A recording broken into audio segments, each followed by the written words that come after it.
I when that kid stops getting better and his dad wants to have a conversation about it with me, I'm just gonna have to wear it and be like, I just don't think it was a good relationship. It's not like we're saying Yeah. we don't know, and we give up. Like I honestly probably said that more before the unified model because all, I didn't have a process of making decisions on how the human body moves in all, let's call it 10 scenarios. But yeah, that book, I feel like it's it's one that everyone should read, but if you think about it, like it makes you feel like a fraud almost, like, or that's not the right word, but just like imposter syndrome with your decision making. Like how Yeah, I mean, confident are you when you tell someone like, oh yeah, this is the decision I'm making. Like you're never yeah, I mean, 100% certain, but we act yeah, as if. yeah. I mean, it brings up a good point. I had a cool conversation with Dom Nunez this off season because he was sitting in here. I think he was like warming up while I had another pro baseball guy on the table. And I kept being like, well, I don't know if this is gonna work. We're gonna try this. I don't know. Like, and he came up. He's like, do you It's an think that's like, experiment. yeah? He was like, do you think that the way that you state that verbiage, do you think that's appropriate, or do you think that that's affecting your potential outcomes with a client because you're stating that Right. you don't know? And I was like, that's a good point, but I mean, it says how powerful it is in this book to say that. And like, I feel personally, I feel more powerful when I do say it. It's not like we're saying Yeah. we don't know, and we give up. Like, I honestly probably said that more before the unified model because all, I didn't have a process of making decisions on how the human body moves in all, let's call it 10 scenarios. This is what I always go back to telling people is like, pre intensive and pre looking into the unified model, I always felt like I could answer 5 to 6 of 10 questions about the human body moving, whatever that might be. But there's always something where it's just Yeah. chalked up to like, I don't know. That's just how that's how Jesse moves. I don't know rhyme or reason, but that's just you suck at split squat. I don't really know why. And now Right. it's like the unified model. I might not have all 10, but I have a decision making try to get towards all to this point. I don't know if I have the answer, but there should be an answer for everything.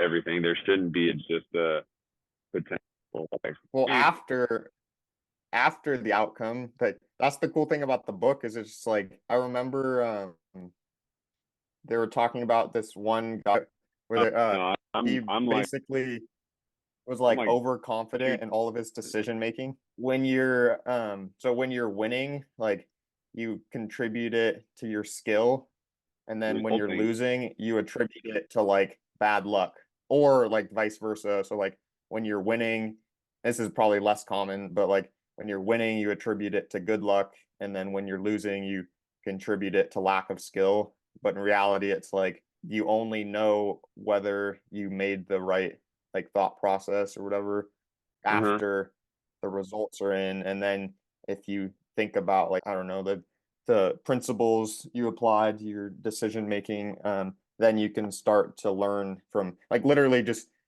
placing more bets.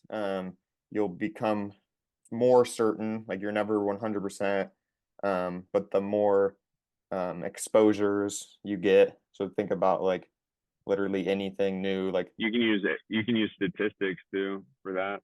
yeah, it Like is. It's like exposure. it's rolling a dice, right? Like It's called you flipping think a about coin. like yeah, flipping a coin. That's what I meant. Like you're you're playing with uncertainty. There's like formulas to literally determine like how certain Uh-huh. you actually are of an outcome, or math isn't that good. But I thought that was just Uh-huh. super thought provoking because every decision you make, you just have to Yeah, no, I basically love it. be like, all right, like how much am I willing to risk on this decision? Like what's the cost analysis of I mean, that's how 100%. like I find a lot of coaches, I struggle with their thought process because they don't make safe bets, in my opinion.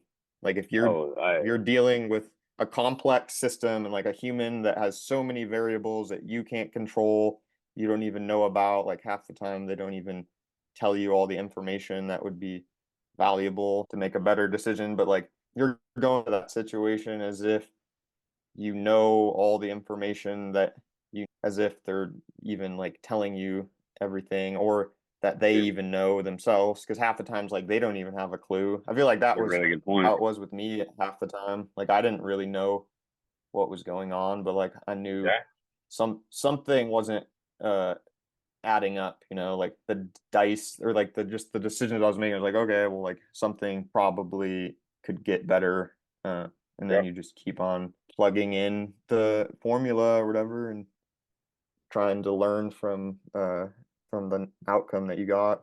But yeah, 100%. I guess it's like same scenario with training, I think. Like thinking about it as a poker game. Mm-hmm. You know what hand you have, and like you don't know what cards are in the deck. It's a very, very good point. But Only but going to then I make guess the our, question is how do you get better at, like, well, one of the things I talk about the book is you have a post-mortem, like in when someone dies, like they do an autopsy, they do a post-mortem, but you can do like a pre-mortem to just decide on I don't know, like the possible scenarios that could affect the results, like trying to play out as many different hands as you can, to interesting. to rule out like likely outcomes, and then after you do like a post-mortem and try and learn from that. Yeah, because right, like you see different situations in the gym, like someone that's dealing with pain in a certain area or a similar movement pattern that you see, and then you have to try and use like draw on prior experience to make a better, like to come up with a better plan for this individual. But then you're always kind of going back to your bets and seeing like what do I learn from this intervention that I try. Just like checks and balances and trying to keep track Yep. of the stuff that worked, but also realizing that it could just be luck. I think that would be interesting to sit down and break down of like, rubber to pavement. How do you go about keeping track of that and trying to keep from gaining bias? Because obviously we're going to bias to something. Right? You have Anyone to. who says, yeah, anyone who says they're not biased to something is Probably biased to more something. biased. Yeah. Yeah. And so that would be pretty cool. Like, I mean, we all do it. I do it a lot. I mean, the mics do it. I've seen everyone do it where you kind of get stuck in one thought process. Like all of a sudden, I used to always make fun of those guys. As soon as everyone was doing fencer squats, like, okay, flavor of the month, everyone's got fencers.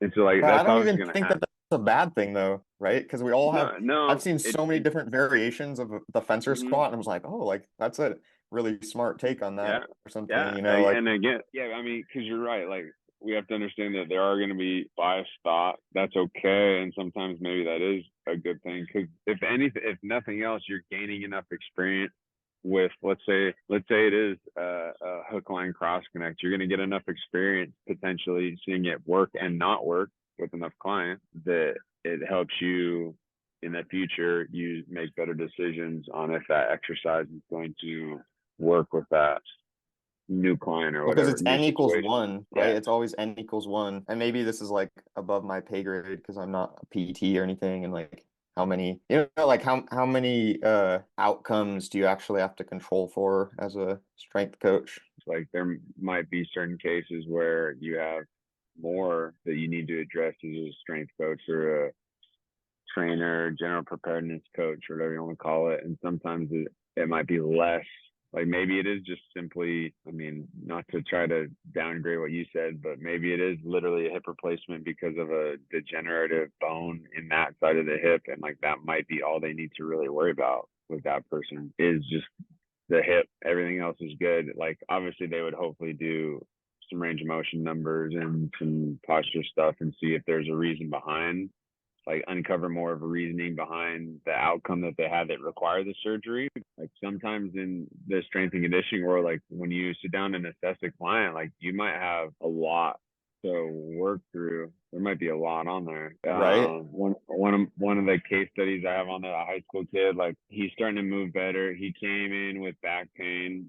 He came in with elbow pain first, and then he developed back pain, and now he's finally pain free and throwing really well. But he's still throwing 82 to 84, which his mom thinks he needs to be throwing 86 already. He's a sophomore because His he was throwing goals, 80 when he was in seventh grade. He was throwing 78 to 80, and it's like, okay, like I I I see your thought of there needs to be a consistent climb, but that's not the how it last the last happens the though. last year and the last year and a half I've had him, we've been trying to get him from not having elbow pain every time he plays long toss and not have back pain every.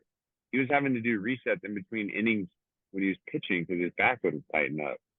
That shouldn't happen at 15, 16 years old. Unless I True. mean, it does happen. I'm not, I guess I shouldn't say it shouldn't happen. That shouldn't be a common thing at that age. Like, so Well, we it need means they're to, dealing with like other stuff, I feel like. yeah, yeah. So there's underlying stuff that we got to come up with there, and then now he is pain free all the way around. Knock on wood. And now we can start to develop some velocity or Right? attempt. Can't blame the kids though, because they like, I don't know, their prefrontal cortex hasn't No, developed all the way. I'm blaming the parent for the stress on that one all day. It's just expectations that they put on their kids. It's like unnecessary pressure, I feel like you don't know, Um, maybe that kid will get a growth spurt when he's 19 and throw 92. Like maybe yeah, like not but like impossible, but it's yeah, also I'm just not trying to make likely, I the feel like. I'm trying to make the best decision I can for his health first. And then once he's healthy and he has enough bandwidth, then we can start working performance gains, like doing both at the same time. He might not even have pitched this year if he trained somewhere else where they try Right? to do velocity gains. So, Well, I think that's the problem with those group models, though, is because like everyone has different goals and different needs and different starting conditions. So if it's not n equals one, then how you're are you doing a able to disservice. actually like some of the guys you definitely are like if you have Yeah. 30 athletes that you're working with, at Yeah. least two or three you're like probably seriously screwing up, in my 100%. opinion, right? Like just Oh, think 100%. about it's just probabilities, it's just numbers. Like Yeah, uh, you're roll the without, dice enough times, you're gonna get this outcome that you don't want. oh, yeah. Oh yeah, yeah. I mean, I agree. That's where that like everyone does everything models. You're breaking But your that's a Hippocratic hard oath. conversation to have. That's a hard conversation to have with like coaches and parents and athletes. No, Because I it mean, really is just like you're almost like drawing a line in the sand, I feel like, and be like, this is where I stand. And coaching styles is like crossing that line. I don't think So that's I hard don't at know. all. I think, Say it. well, I have a hard We got to time get with these those coaches better. conversations. Coaches got Maybe to get it's better. just like the You're position not I'm bad in. mouthing. Yeah, I mean, you're not I bad need to mouthing get anyone. I need to get more certifications, I think. I mean, It's yeah, because you're I not don't trying to have my downplay. CSCS. Maybe I it let is. mine I don't run. know. Like I I let think mine run about out a stuff like couple years that ago. too, though, So right? Like if the person that's coaching you seems more qualified and like you perceive them as like more knowledgeable or more likable, then it's like, you're probably gonna get a better experience out of yeah. that. Like I do think it matters to like some degree to be able to Oh, act the 100%, part or 100%. whatever. I'm gonna have a tough Um, convo with the parent, and the daughter is bought in. She's a stud. She's dislocated her knee 3 times, and she knock on wood again. Yeah, and she is okay. an MPFL. She had to have MPFL reconstruction, so her kneecap has Jeez. dislocates all the time. And I mean, knock on wood, a year in, nothing, feeling good, playing flag football and soccer. So It's a lot she's of bought in. twisting. The twins, they're two brothers. The twins, one of them's a wrestler, and like he'll do everything I ask, and he's a little stud. And then the other brother wants to be a golf. When that kid stops getting better, and his dad wants to have a conversation about it with me, I'm just gonna have to wear it and be like, I just don't think it was a good relationship. Your son didn't want to buy in or work hard at all to the point where it was almost damn near discipline to make him ride the bike because he'd be like, I don't need that. I'm a golfer. And he would half-ass his entire workout. And so, yeah, of course your kid's not going to get any better. Do I blame that on the kid's lack of work ethic? It's probably what it is, but do I say that? Maybe a little bit, but I also got to wear it a little bit and say that we just didn't have a good enough relationship where he was bought in enough to want to work hard for me. Because yeah, it's like behavioral He doesn't, psychology. yeah, I mean, because he doesn't have the mental maturity. I think his brother does. if I was like, hey, I want you to get better. I know you want to get better. Let's just work hard. I'm not trying to do anything to make you hate working out. There's some parameters I want us to hit so that you get better at what you're. And I've tried that with this kid already. He's not really. Oh I mean, yeah. not really. He doesn't even freaking practice. 'Cause some kids just don't really like, they think they like sports more than they actually like sports, or it's Yeah, just like a yeah, hobby. It's not actually, which is yeah. fine in my opinion. Like I'm okay Hmm. with that, but a lot of times the parents think their kids want the game more than countless. I can think of like multiple people off the top of my head that their parents for sure wanted them to be a Hmm. college baseball player or a high school baseball player, whatever level, more than they did. I don't know. I just think it's Oh like yeah. hard to have those conversations with the parents. But then it's I like, do mean, you have it with, do you have that conversation with the parent or the kid or both at the same time? Like, I think I don't know. you gauge the mental maturity of the kid, and you try to treat them like an adult. Put all the cards on the table for them to make a decision. And if they're still doing it, then I wouldn't deface them in front of their parent and be like, little Johnny doesn't work hard. I would just have a conversation with the parent and be like, I think it's time for you guys to find somewhere else to try to I mean, train. we're talking about like a high Maybe he just school needs to kid though, change the right? scenery. Like a Yeah, yeah. 16-year-old. Because I mean, I'm even thinking like, 14. at what age do you treat them like an adult? Because I agree, like I try and hold all the kids Okay, I'll tell it. Excuse my French. accountable, and I'll tell a 10-year-old. I'll treat a 10-year-old like an adult. At first, obviously they're gonna have a harder time doing it, so I have a little less standard. But I'm gonna talk to them like an adult, and then if it's just not really clicking, then we'll go tell the parent. I think that's why I yeah, have had pretty good buy-in for so long with so many athletes. Is like want to treat you like an equal until you give me a reason to not treat you like an equal. I think that's how I was raised too. My dad treated me like a grown man until I acted like a kid, and then you treat me like a right. kid. So you want to act like, so then you want to act like an adult more. Like I'm sure us as teenagers and younger kids, like we'd wanted to be treated like an adult in a way. Maybe not the responsibilities of an adult, Right. but I try and you think talk back to of like an like adult. me. Yeah, you think about it from their perspective. Yeah, how demeaning would that be of a mid 20s to mid 30-year-old man treating your 14-year-old boy treating you like a freaking child? And like I But can tell there's when.